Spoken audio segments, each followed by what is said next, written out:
Good evening, ladies and gentlemen. Welcome back. So, today I have another classic L5R CCG deck tech.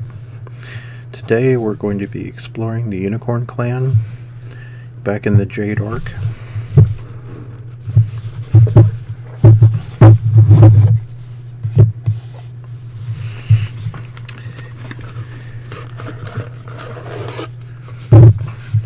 And we're going to be exploring a deck called Province Crushing Ponies. It was abbreviated PCP. Do not get that confused with the with certain other things with those letters. So it's a military blitz deck.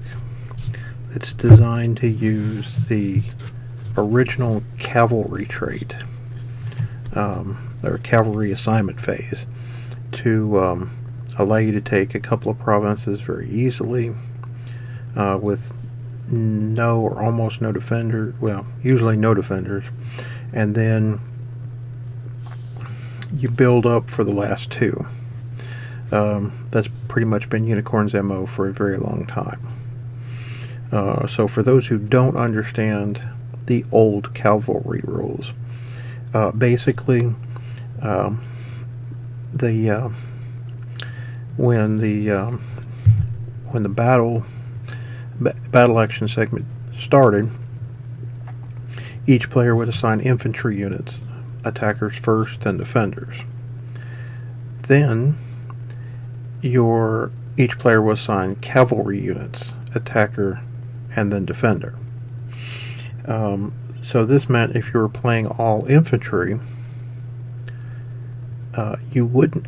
They would get to assign their cavalry after seeing your infantry, which logistically makes sense, right? Alright, so we're going to start with the Stronghold, the Otaku Palaces. Now, of course, the name was changed from Otaku to Utaku after Gold Edition, as Gold Edition started.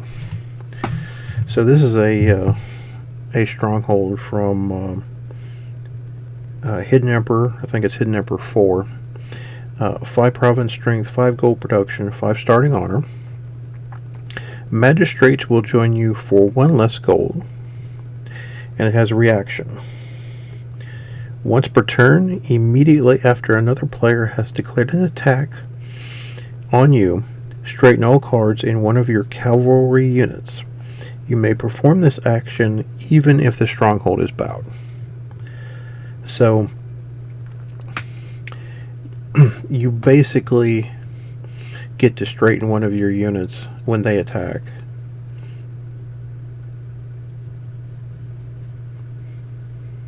And you can either choose to use that to defend with, or do something even more naughty, which is counterattack with that unit.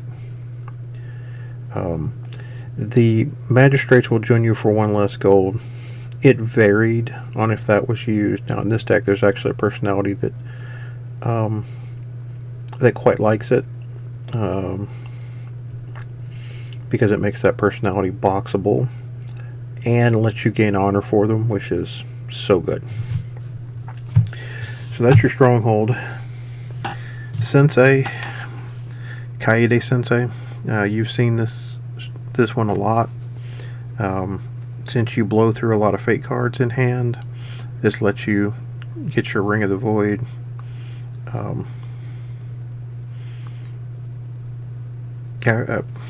So that you get to refill your hand at the end of turn. Pretty self-explanatory. Let's see. Yep. Alright. So we're going to start with the Dynasty Deck. So there's a few events, 2 regions, and I want to say there's 13 holdings, and the rest are personalities. So Proposal Peace, excuse me, until the start of your turn, 2 turns from now, No player gains honor for bringing personalities in play. So obviously, this was designed to shut off proclaiming for a couple of turns, slowing down honor runners. You could also put in the spot as the shadow falls, which shuts off all honor gains. Either one is fine. Imperial Gift. Gain 2 honor and search your deck for an item. So there are 3 items in the deck. 2 of them gain you honor, and 1 of them gives a substantial bonus to a specific personality. Either of those is great. So for this particular deck, it ran Corruption of the Harmonies, which is all Shugenja in play are bowed. I'm certain that this was a metagame call. I guess they had a lot of Phoenix players. Excuse me, in their area. But this can cripple a number of clans. Another event that's good against honor. Until the end of the game, no player may gain more than 5 honor in a turn. Any excess gain is negated. And then, of course, inheritance. 5 gold to pay for any 1 card during the turn that this is revealed. Beautiful.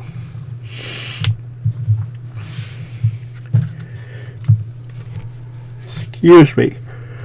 It's been a long day.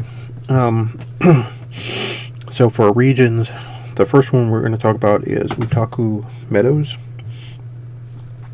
Once per turn, you may spend 3 gold to attach a 1-Force Cavalry follower token to one of your personalities. So basically, back in the day, most decks didn't run actual physical follower cards in their Fate deck. Most decks ran these particular regions that let you add token followers. And you... Excuse me. I'm sorry, guys. I know that's not professional, but in any event, the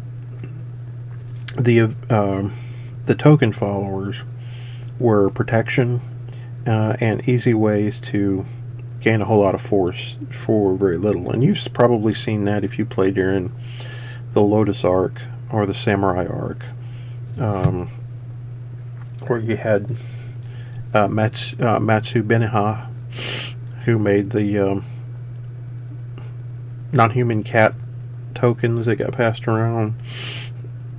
You know, so there's a lot of that goes on, but this was the major way of most decks protecting themselves and gaining some extra force.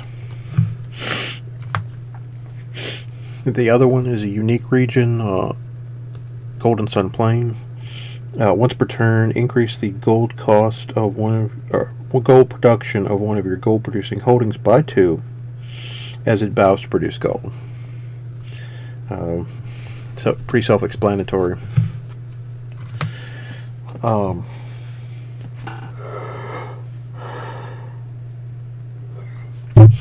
sorry, somebody slapped me. Alright, so the holdings, Otaku Palaces, Unicorn had 5 gold production. And most of their cards, most of the cavalry cards was overcosted compared to other clans because they had the mobility. So they also had a better gold scheme, more explosive maybe. But Silkworks was pretty standard. It was also a card from Hidden Emperor. It might even have been the same set as the Stronghold. But it costs 5, bows for 4. You are running 3 of that. Another card from the Hidden Emperor is the Hiruma Dojo. Costs 4. It bows to produce 3 gold, or if you're about to bring a samurai into play, you reduce its gold cost by 4. Obviously, I'm using the wording here. 3 copies. Stables. Standard holding for the Unicorn Clan. It's a 2 for 2 or 2 for 3 if you're a Unicorn player. Then your freebies, 3 small farms. And then it's the this one is not actually a gold producing holding, but Kirin Shrine is important. So it's 2 cost, it's unique. When this card is being run into play, while this card is in play, the chi of your personalities cannot be reduced below their personal honor unless the effect causing the loss of chi is from one of your cards. So if your opponent is trying to reduce your chi, they won't reduce below your personal honor. Now, of course, as written, if they're dishonored, their personal honor is 0 for everything targeting them, so you could probably get away with killing them then, but this was particularly good in a couple of matchups. Ninja was a pain because they want to reduce your chi so you can't eat their province quickly because their province strength is 0. You have the Blackened Claws from the Shadowlands that gives out tokens, so that's important. So, all right, let's go over the unique personalities in here. So we have Shinjo Yasumura, 3 force, 3 chi, 4 honor requirement, 8 gold cost, 2 personal honor, a Unicorn Clan Cavalry Samurai, experienced and unique. He has the Tactician trait, so as a battle action, once per turn, you may discard a card from your hand to give Yasumura a force bonus equal to the card's focus value until the turn ends. And he has an ability, when you bring him into play, draw a card. Shinjo Yasumura,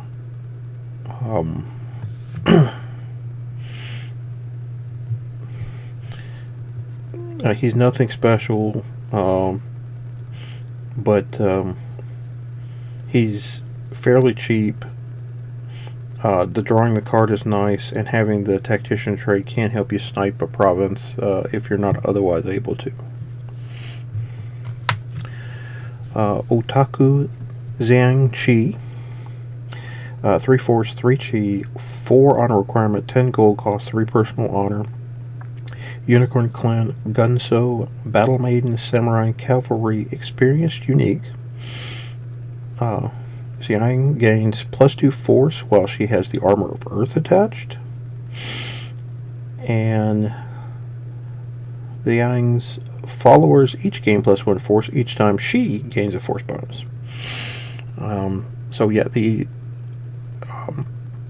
Armor of Earth is one of the 3 items in the deck.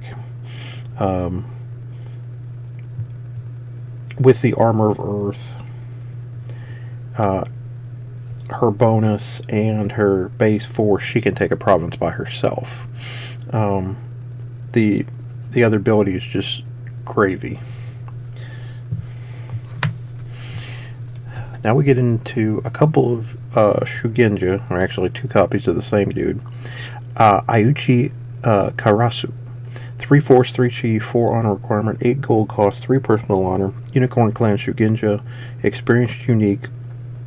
Battle. Once per turn, switch the locations of any 2 of your units. You can target bowed or unbowed personalities with this action. Unicorn is the clan of movement. Obviously, with cavalry, they consider themselves the children of the wind. Karasu's ability here enables that. So let's say you get later on in the battle, or later on in the game, and your opponent can actually defend and do some crazy stuff. Or maybe he chooses not to defend, and you sent like a token personality, somebody low force that doesn't look like they're going to take the province. You can use this ability and switch the personality, attacking personality, with the personality in your home that could take the province and really put your opponent on the back foot. But movement tricks are definitely in the Unicorn arsenal. Now this is another copy. This is IG Karasu. He's 4/4 3 chi, 3 honor requirement, 11 gold cost, 3 personal honor. Unicorn Clan Doomseeker, Shugenja. Experience 2 and unique. Open. Once per turn, target personality in play. That personality may not assign or move into a battle this turn. So, first of all, let me go over these two. If you've never... I won't say if you've never played the game, but... So, you're only allowed to have... You can have as many copies... you can have 3 copies of a personality that's not experienced or unique in play. A unique personality can only have 1 copy in play.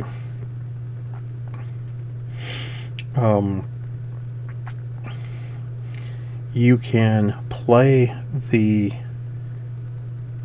first version I showed you, and then if you see the new version, or the Experience 2 version, you can overlay the personality onto the other one. He doesn't keep, as I recall, he doesn't keep the ability, this ability, but again, you can only have one of them in play. So basically, you can have this one in play, and if you see this one and want to play them, you can basically play them. But this version, Karasu Experience 2, this guy was so good. Locking down an entire unit until you say so otherwise was a fantastic ability. They printed a solo version in Emperor Edition, but they changed the ability to target a personality without attachments, or I believe, or maybe it was an infantry. I don't think it was infantry. I think it was personality without attachments, and I was a little bummed because this guy was beating in the day. And then we have Otaku Kamoko, 5 force, 5 chi, 7 honor requirement, 13 gold, 4 personal honor, Unicorn Clan Samurai, double chi, cavalry, experience 3. And this is missing unique on here, but she absolutely is unique.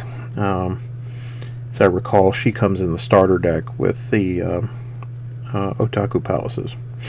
Will only attach cavalry followers. Limited. Bow to challenge a Kolat to a duel that cannot be refused. Reaction. Bow to destroy a personality with a lower chi that was just assigned or moved into a battle where Kamoko is present. So, in this particular deck, you're not playing her for the limit ability, although it does come up occasionally. You're playing her for the reaction and for her massive stats. The reactions basically let you... Did you move in? Die. It's just that simple. Yeah, she was a beating.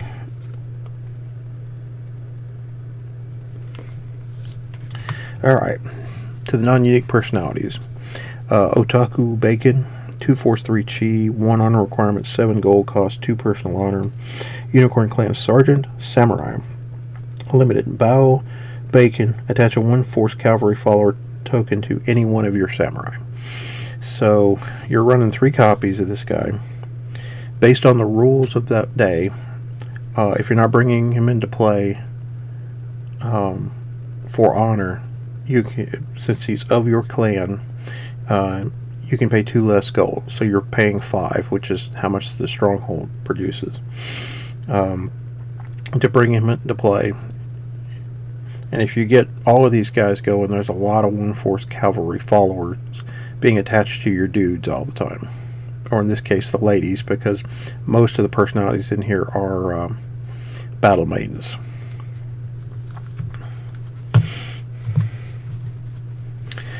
So next up, Otaku Tetsuko. 3 force, 3 chi, 2 honor requirement, 8 gold cost, 3 personal honor. Unicorn, Battle Maiden, Samurai, Cavalry will only attach cavalry followers. Tetsuko has a +2 force, +2 chi bonus for each of your provinces that have been destroyed in battle during this game. So she gets stronger every time you lose a province. So if it wasn't bad enough that you're probably taking opponent's provinces fairly easily, if your opponent ever does get a province, he's got to deal with bigger copies of Tetsuko, and you're running 3 copies. So here is the non-unique version of Otaku Kamoko. 3 force, 2 chi, 4 honor requirement, 7 gold cost, 3 personal honor, Unicorn Clan, Battle Maiden, Cavalry, Samurai. Followers attaching to Kamoko must be cavalry, and Kamoko gains +1 force while attacking.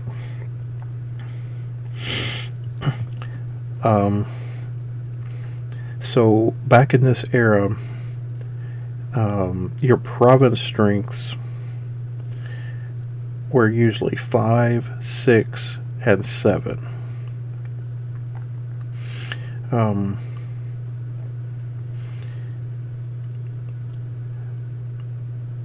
Kamoko is a 4 while attacking just by herself.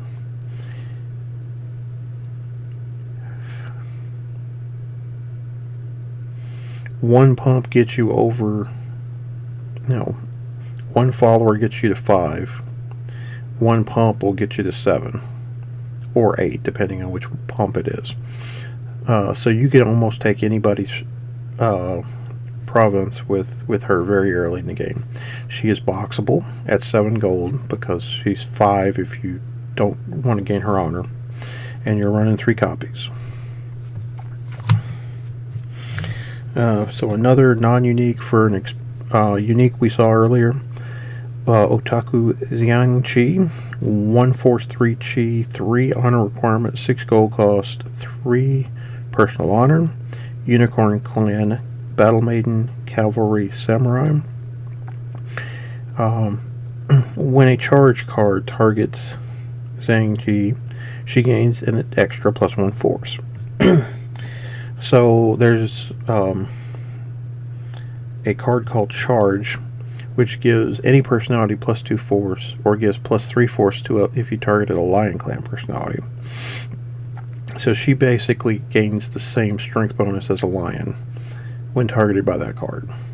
You're going to see a lot of pump effects in the Fate deck, and she just helps you take more advantage of some. 3 copies. Last personality, Otaku Sajair, 1 force, 3 chi, 5 honor requirement, 6 gold cost, 3 personal honor, Unicorn Clan, Battle Maiden, Magistrate, Cavalry, Samurai. Her followers must be cavalry. Battle. Once per battle, she gains a force bonus equal to the number of her followers. So,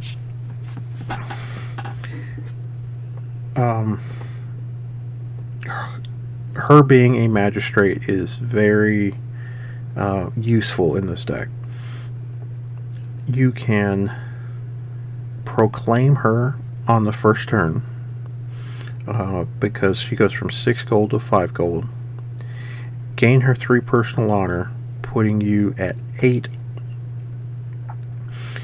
And then you can purchase any personality in your deck, including Otaku Kamoko Experience 3, without problem.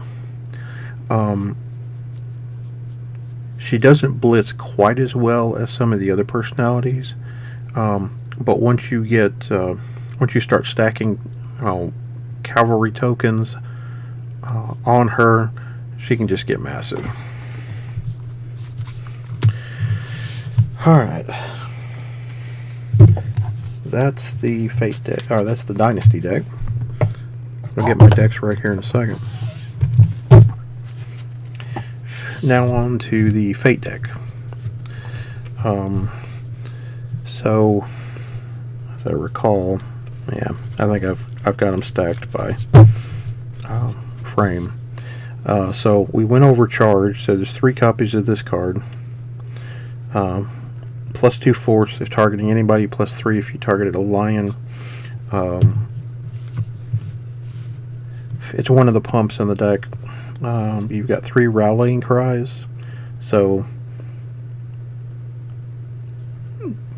in the situation that you actually need to keep all your units unbowed after an attack,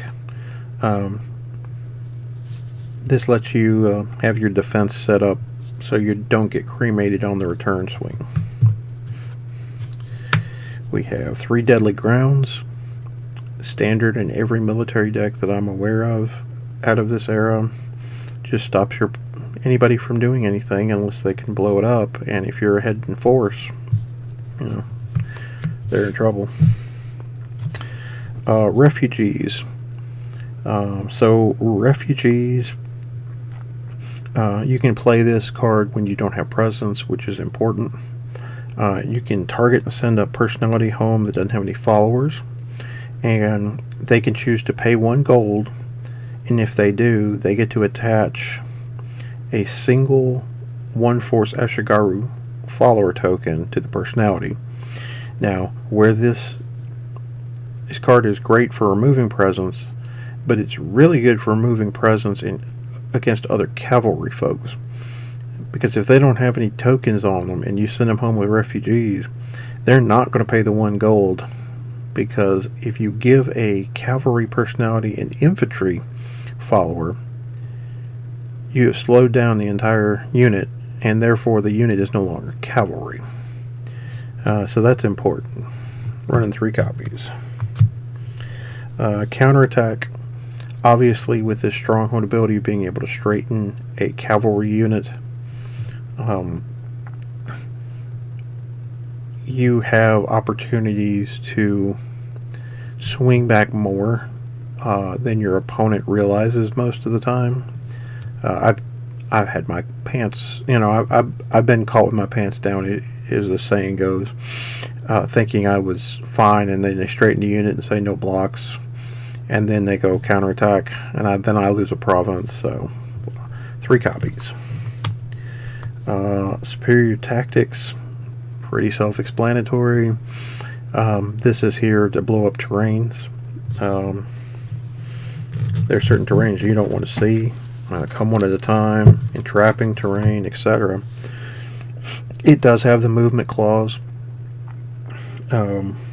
which is relevant, but you're usually mostly blowing up terrains with this. Alright. Lies. So this may be a card that we haven't seen yet. So it's a 0 gold cost strategy, political limited. Gain 8 honor if you have no cards in play that came with an honor loss, no Shadowlands, Ninja, or Kolat cards in play. Honor gains above your starting family honor are lost. So what does this let you do? So in the previous episode where I was talking about a breach of etiquette and honor losses, and if your honor dipped below where you could bring personalities into play, in the old days you couldn't, there was no coming back from that. if you didn't have a way to raise your honor otherwise.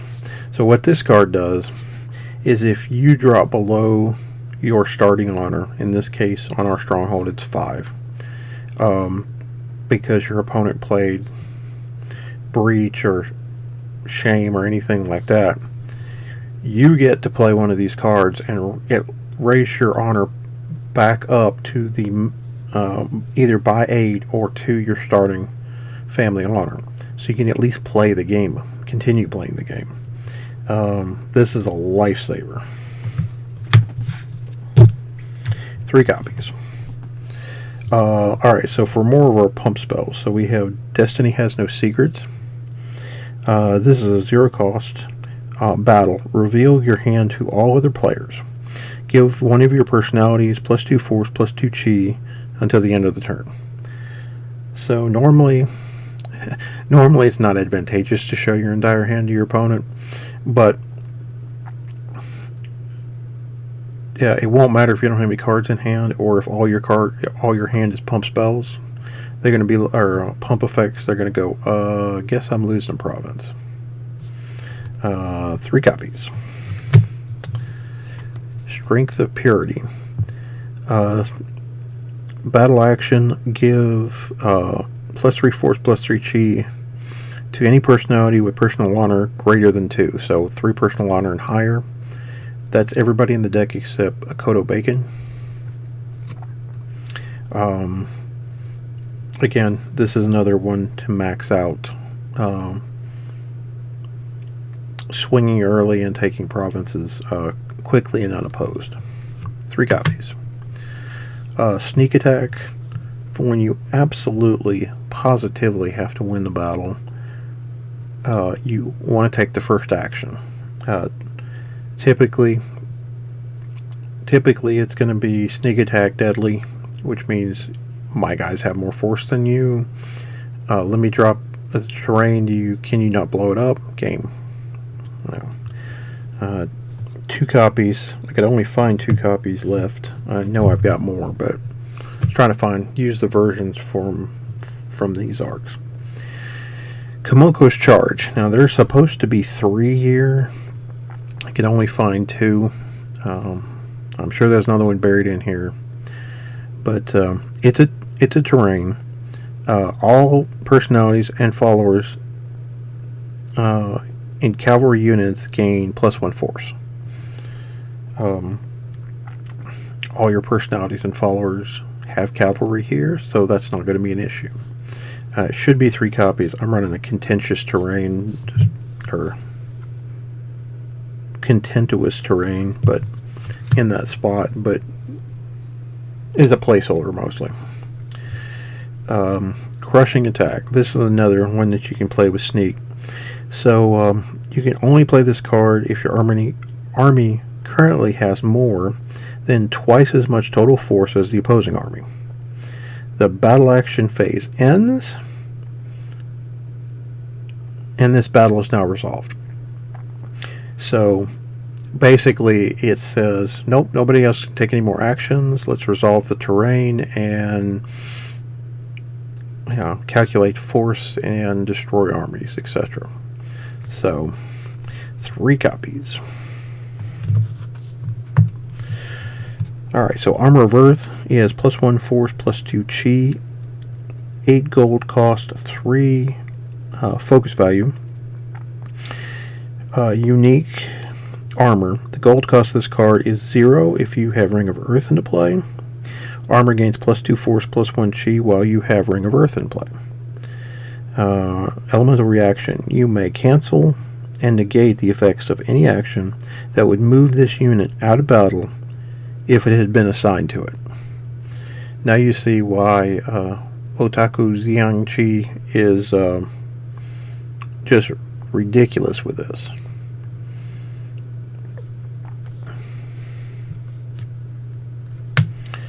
Ancestral Sword of the Unicorn Clan. It's +0 force, +1 chi, 9 gold cost, weapon unique, gain 4 honor. When controlled by a Unicorn Clan personality,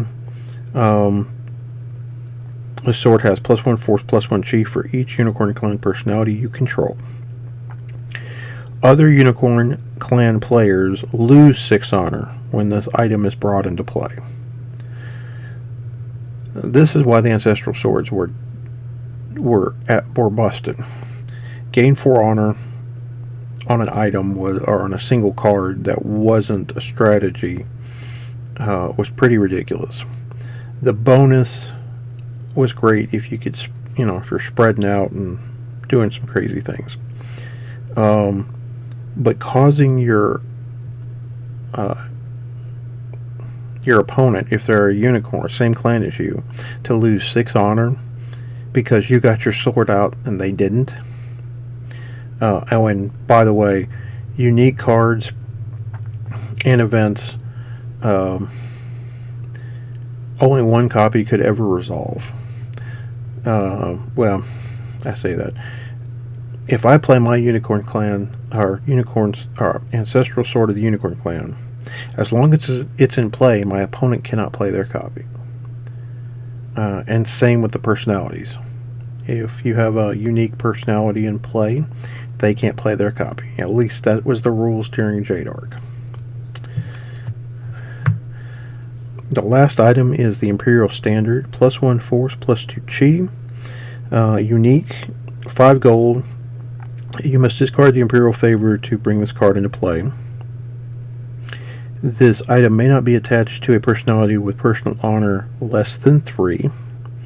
Everybody in your deck has 3 or greater, except Bacon, which is gain 4 honor.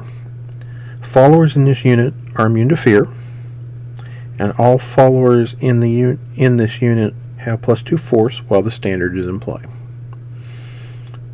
So it pumps your army, gains you honor. Perfect. And then Ring of the Void to refill your hand after you're done. Alright. So that is Province Crushing Ponies. Straight out of the J-Dark. A very aggro list, if you will.